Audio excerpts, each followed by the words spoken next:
Hello ladies and gents, and welcome to another episode of the Family Podcast with your two favourite brothers. My name is Sammy. My name is Don. And Don, have you ever heard of a lady called Eugenia Cooney? Who? Run the intro!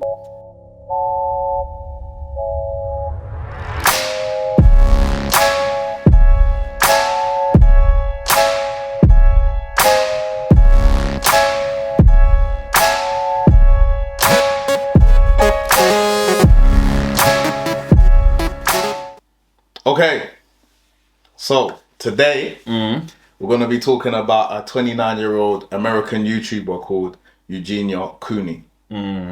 So she's been on YouTube for ages. Yeah. Time. And she's a little bit controversial. Yeah, cause she wafer thin.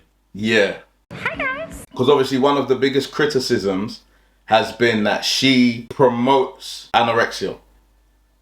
In young children, she got a very young fan base. Is that because of how she looks? Yeah, primarily because of how she looks. But not because of what she says? No, so, actually she has never revealed or said that she has a diagnosis of anorexia, that she battles with anorexia. A lot of the time it's just hidden. It's like a presumed thing. But because of her appearance, she gives that vibe, innit? So a lot of people see her as like thin inspiration. So, well, not a lot of people, some of her fans. You're my favorite skeleton girl. Well, thank you. Thank you, SSL. I'll be a skeleton girl. Skeletons are cool, so thank you. Yeah, I mean, there might be an argument to be made about the fact that her stuff promotes, anorexia a little bit, whether she wants to or not. So, is this a problem? Like, actually, do you think that the fact that she doesn't talk about it makes it worse? Yeah, because she doesn't really see it as a problem. So you're not to the left, you're not to the right. Ambiguity always causes issues. Yeah, so I think the ambiguity of her not speaking about it kind of doesn't show whether she is happy about it or whether she's sad about it, which means that other people don't know which side of the fence that she sits on. I mean, a lot of the time she does talk about how she's happy because a lot of people have come out in the space and have said things like, I'm worried about you. Care about you, Eugenia. Thank you. I'm really worried for you and scared. Is your mom okay watching you wilt away? She's not. My mom lives with me. She knows that I'm fine. I know she eats. She takes good care of herself. Lots of people seem to be concerned about her and her appearance. And yet, she's always like, I'm fine. I'm doing okay. Her mom came out and was like, she's doing okay. She's fine. Yes, my mom's not concerned about my weight. No, that was their question. I've known her my whole life. I know her blood work and her doctor's appointments and everything check out good. I'm not concerned. But what does that really mean, innit? Like, if I was going through deep, dark depression, most people who ask me, how you doing? I'd be like, I'm fine. Yeah. Do you know what I'm saying? So I don't really see that as an indicator. I just feel that when people say that they're fine, it's just basically, I'm not really ready to talk about it in depth, or I don't trust you enough to give you everything to tell you exactly what I'm going through. I think there's a lot of markers in it, and with her, she has a YouTube channel that makes her a decent amount of money. She's got like 2 million followers. Yeah, exactly. So, in terms of that, then it's like, she's got a job to do, innit? So she's not exactly going to sit there and be like, oh yeah, guys, I'm really down today. Do you know what I'm saying? Like, I mean, sometimes some people, some content creators are like that. But I think, obviously, like you're saying, if you don't specify that this is something that you're dealing with, it can look to an observer like you're glorifying it, or that there's no side effects or health implications for looking that way. Yeah, because I've seen her and her sleeves look mad. It looks like you can fit a whole nother arm in her sleeve. Bro, she's tiny. Yeah, it's crazy. She's tiny. And especially when you consider the fact that she's 29. Now, because she does a lot of cosplay, and like gothic stuff like that. Yeah. She comes across, and because of the way she speaks, she comes across much younger than she actually is. Yeah. But when you take into consideration that she's a 29-year-old woman and she has this sort of really frail, thin appearance, Yeah. it's just very, to me, it's kind of sad, isn't it? Like, I have a daughter myself. Yeah. And to think that she would be either consuming that type of content, Yeah. or having those battles herself, like it makes me upset. This mom is evil, okay? She's straight up a shitty person. She's enabling this and she's not doing a damn thing about it. I know that if this was my mom, or if I was in Eugenia's situation, my mom would give anything, and I mean anything, to get me back to quote unquote normal, to being a healthy sized person. And the mom's all happy and shit. It's like, what the fuck? If people are trying to give education around something, Yeah. in order to encourage people who have certain ailments to get help, then there is a little justification for their platforms. Elaborate. So, say for example, you had somebody who was up and down with their alcohol consumption, Okay. but they were an influencer. And they decided that they were going to talk about their struggles, going to rehab, how you can access rehabilitation, what it took for them to get there, sort of stories from their past, and constantly talking about how you could turn your life around, how your alcoholism doesn't define you as a person, and putting that type of message out into the world. Yeah, it's more likely to influence. I feel like that is I don't want to get like on a morality high horse. This is YouTube after all. But you can see that that person's trying to use their platform to change the situation. Yeah, create content, because obviously that's the whole point. But also to try and educate people with their point of view. Sure. So that's how you feel with her, that she's not educating people because she's not taking a hard stance. She's not educating people on it. Yeah. And so it might lead girls in. So one, I feel like it could give a distorted view of what anorexia is actually like for somebody. Yeah. As if the low body weight doesn't have any other health implications. Anorexia nervosa has important consequences on the brain that are evident in terms of brain structure as well as brain function. And we know this based on neuroimaging and neurocognitive studies. We see global shrinking of the brain, both the gray matter and the white matter.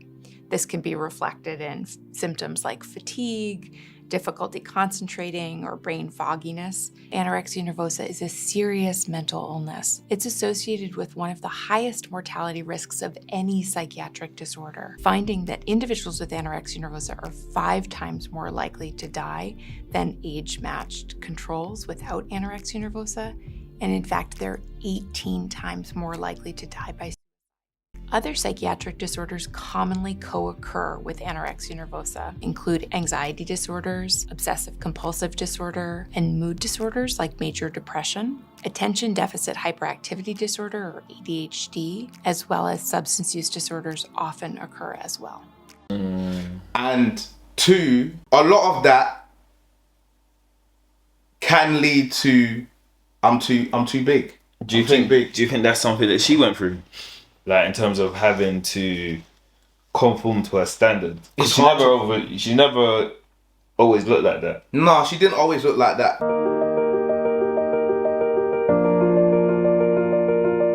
But it's difficult to say, man. I definitely think some diet practices, especially targeted at women. Has she ever released her? Sorry to cut you, but has she ever released her what she eats on a daily basis or anything like that? Does anyone know? No, I don't think she does. Oh, that's crazy. And there was like a question. I remember watching one of her videos, and there was somebody in the comments was saying, you know, are you eating and stuff like that? and she was like, yeah, I am eating. And then the mum came in, yeah, she does eat. But it's like, if you eat, you don't look like that. And also, you have to remember about purging. Yeah. So a person could eat around you and then go to the bathroom. Yeah. Have they eaten then? I mean, yeah, because their body took out the nutrients, didn't it? And then just... But they've...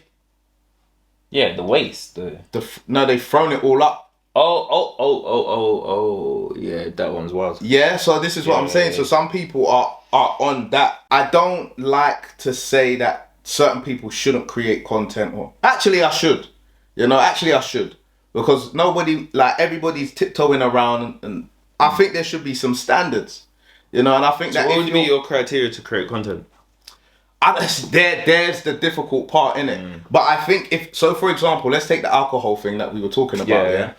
If somebody was a raging alcoholic and all they did on stream was consume alcohol and then get into all sorts of debauchery, do I think and then it was aimed at children, do I think that person deserves their platform? No. I think when you add children in, then obviously... Yeah, but then, again, if they're making content for adults, is that good as well? There are adults that battle with...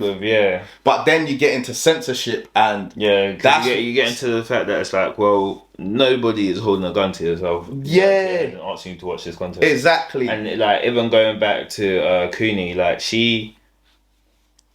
she's a grown adult. Do you know what I'm saying?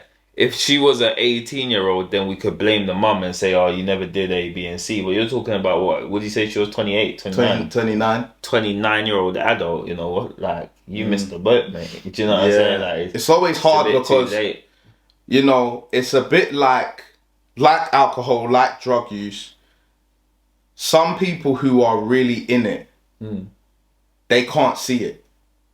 Yeah. You know what I mean? It's like somebody who's in a terrible relationship. No.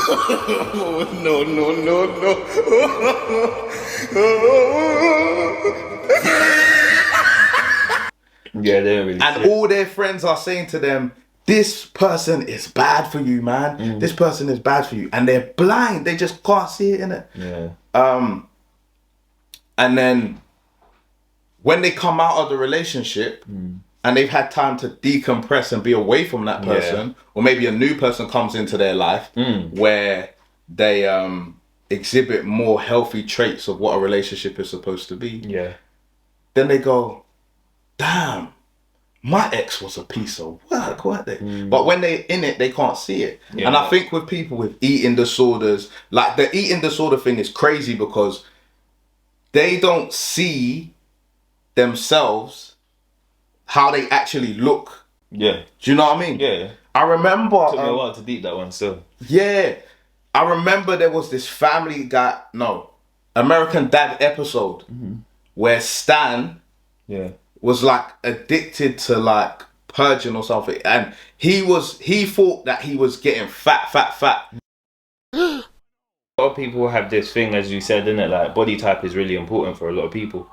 And you always just gotta I don't know, we all gym together, innit? So it's kind of if we're in, I don't know, changing rooms or all back in Tottenham, you're all just looking and making sure that everyone's cool and that, do you know what I'm saying? But I suppose when you don't have that, then what you think is what kind of goes. In her situation, she doesn't really talk about anything, so you don't really know her.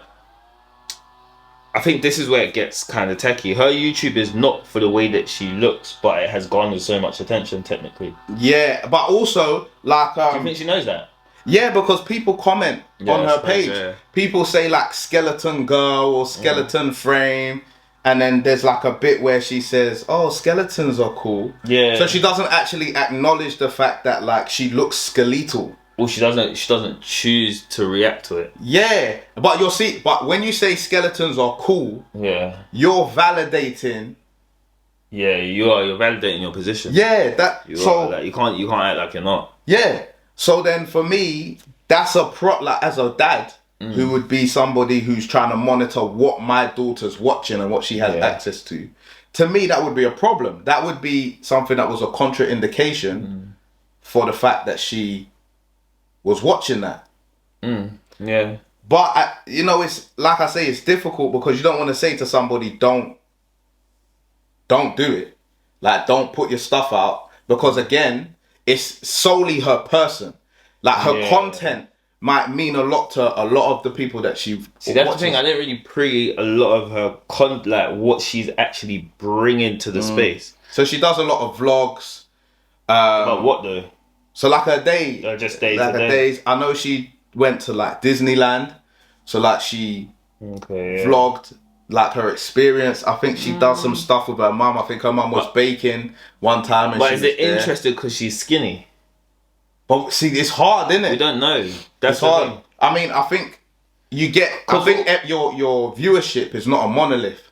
So some people they actually come to like insult her and make fun of her. Yeah, bro. You know, and say really cruel things to her.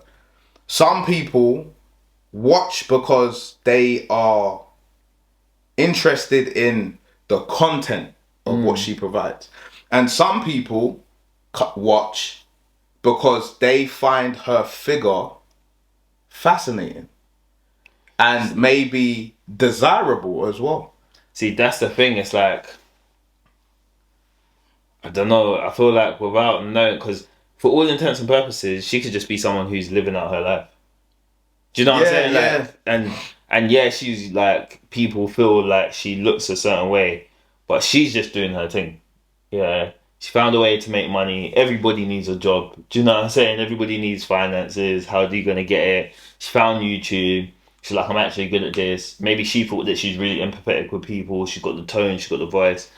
And then people kind of started following her. And, you know, this is just who she is, you know, naturally. But it's a hard one.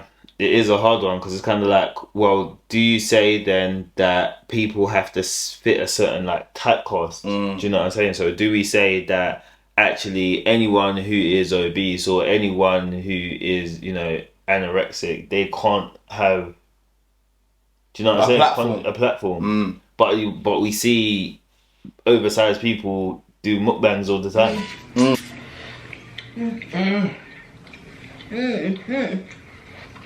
Do you see what I'm saying? And we don't really. I mean, you still get trolls online. Like, I think the online nature, like, you're always gonna get trolls, innit? Yeah. But it's kind of like nobody's like, oh my days, like, stop eating like this, you're gonna die. Innit? Yeah, no, some people are like that. Some people are, yeah. But obviously, you get the Yes Queen brigade. Yeah. Who come out, you know, who tend to support everything and anything. So do you think that she doesn't have that? I feel like there is almost a class element to this. Because typically, really thin women were supermodels.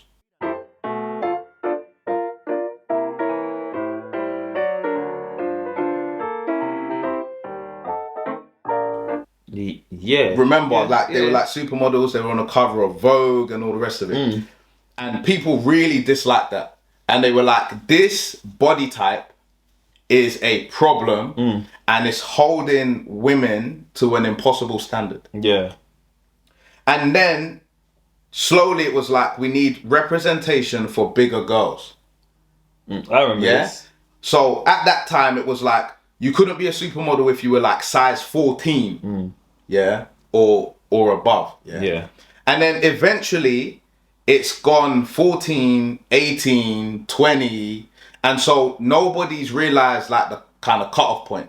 Well, some people have, but typically people are more in favor of the more voluptuous. Yeah. You can find like plus size modeling agencies. Yeah, exactly. Like Especially with the emergence of like the Kardashian family, the hourglass figure. Yeah, I feel like females get a bad rap still. Yeah, so they got that gained popularity, which tend to favor bigger girls, and then obviously there's a group of guys in it who are all like, listen, I like my fluffy things, and that. So the tables turned, and people, I feel like because of that, people are really more critical of underweight girls than they are overweight girls. Does that make sense? No, it makes sense, and I think and because I actually feel like if you're underweight,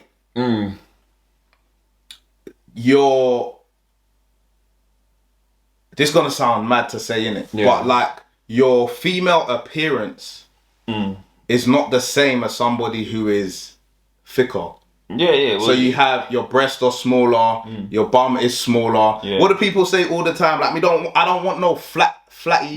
You know what I'm saying? No flatness. And because of that, I feel like this is one of the reasons why. Her thing is catapulted. No, not catapulted, but why people are more likely to be critical of smaller girls than they are to be of bigger girls. Because I feel like gluttony to some like degree shows that like you have an ability to source. Yeah. Well, like just an ability to eat, an ability to afford that lifestyle, an ability to do you know what I'm saying? An ability to do loads of different things. Whereas anorexia shows an inability. Like underweight, being underweight. Yeah, some underweight people are not anorexic. Yeah, so being underweight shows an inability to. So all I can think about is kind of like in social care. Yeah. So we term neglect as safeguarding. So if it was deemed that Cooney was neglecting herself, that would automatically be a safeguarding. She has to meet the criteria that she's unable to protect herself based on her care and support needs. Then we would say, okay. And technically you could argue that if, you could prove that she doesn't have sufficient energy throughout the day. Let's say that she's vlogging, but she's always sitting down and breathing becomes a problem and stuff. You kind of deduce that maybe she can't look after herself, innit? But wouldn't that be hard? Because it would be hard for her. She might be editing content. She might be all of these things, which is like a normal person could do. It's just that she's like severely underweight. So it definitely maybe has some medical issues as well. But I don't know. No, so it would definitely be hard to put her under a safeguarding. Like she's a grown adult. You have to consent to being put under safeguarding and all the rest of it. So there's a lot of procedure that is linked to that. But it's just to say that I don't see people ever really being put under safeguarding for overeating or being overweight. It's not really a thing. No. Yeah, I mean, what they would say is that, you need some more support. So bariatric frames, stuff like that, if you manage it. But I've never really seen someone be like, oh yeah, this person is overweight, they trigger under a safeguard. Unless they're just unable to do everything for themselves. Immobile. Yeah, and even that would trigger an assessment. It wouldn't really trigger a safeguarding. Do you see what I'm saying? So yeah. I don't know, the way that we look at it as a society is different. Is really different. Yeah, no, I hear that. So there was a call for her, like, what do they call that thing? That thing that people sign? A petition. A petition, yeah. Yeah. Petition for her to be temporarily removed from YouTube.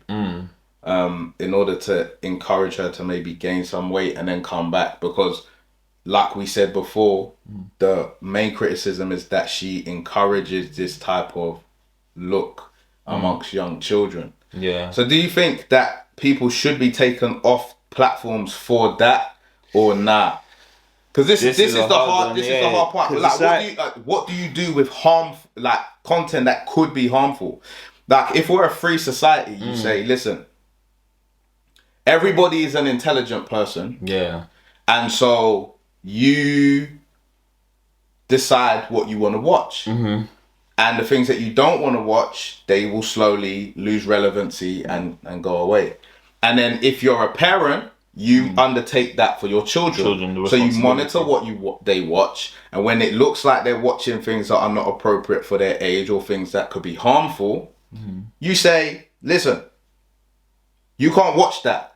Yeah? So, because let me scrap the first question and ask this next question, because I think that's a better question, yeah? Yeah. Do you feel like the people who are petitioning don't really get the role of parents in trying to safeguard their children? Or do you just think the internet's so vast, like, let's be real, a 12-year-old boy can type in something and then get hit with adult stuff off the back. Like even Instagram, Instagram allows OnlyFans models to have their links in their bios. Yeah. So it can be a gateway for young boys to access adult content. Yeah. So again, is it about parental guardianship, or is it about the internet providers, social media providers doing more to safeguard children? I think it's a hard one because kind of like, well, can't we have both? It's not even can we have both. It's just kind of like how much do you want an organization to do? Like they have a baseline. Do you know what I'm saying? Like they. So like let's take dum dum dum dum. Oh, okay. Yeah. Let's take that. Yeah. Once you click into that, there's some meaty thing that says, "Are you over 18?" And once you click yes, it's a whole path. Yeah. And it's mad, isn't it? Because it's like, if you're a 12 or 13-year-old kid, you have some level of common sense. Why the hell are you going to say no if that's what you're trying to watch, isn't it? Yeah. And unless you're like you're a super religious child and you've accidentally clicked onto it. You know what I'm saying? It's a super religious child who's accidentally clicked onto it. Yeah. It's like, bro, honestly, it's a hard one. I think, that there's a responsibility of an adult, but the problem is Cooney's an adult. Do you know what I'm saying? There's a responsibility. No, but I mean for younger children watching her content. Yeah, so I think should YouTube. So say for example, YouTube during the whole pandemic stuff. Yeah, they had little markers all over the place. Yeah, and then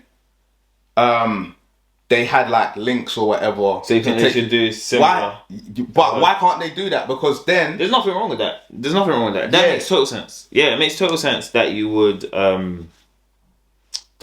put disclaimers there. You would put links, like you would say to someone, you know, if you're traumatized by that. But don't you think that's down to the content creator? Oh, yeah, that's true though. But I'm saying in the case that they don't, you know. Because she hasn't done that. She barely talks about the fact that she. I was about to say she doesn't. She doesn't talk about it at all. And so I think if a creator is aware enough to do that, then yeah, sure. But if they're not, then it should be automatic. Then there should be some provision. I mean, again, it's all good saying parents should. What's it? Look how many of us had great parents. Yeah. We're still jacking off though.